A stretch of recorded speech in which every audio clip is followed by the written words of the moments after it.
So'magan. O'chirib qo'yishgan o'zi.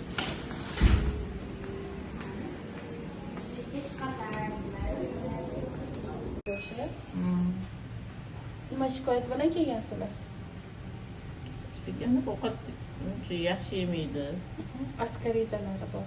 Bosh og'rig'i, bo'g'im og'rig'i, zreniya pastligi, xotira pastligi, gormonal narusheniyalar qo'zg'aydi. Qorinda og'riq beradi, shirinlikka torttiradi. Griboklari bor.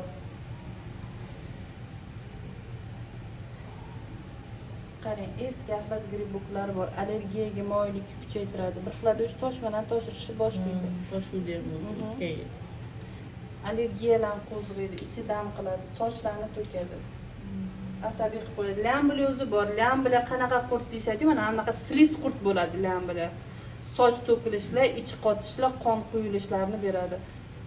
Ko'rasiz, vitamin yetishmovchiligini beradi. Ko'pchilik bolalarimga vitamin ichiraman dedi-ku, bo'ldi mana vitamin yetishmovchiliklarini beradi. Go'sht yemaymiz. Yeyish kerak go'sht.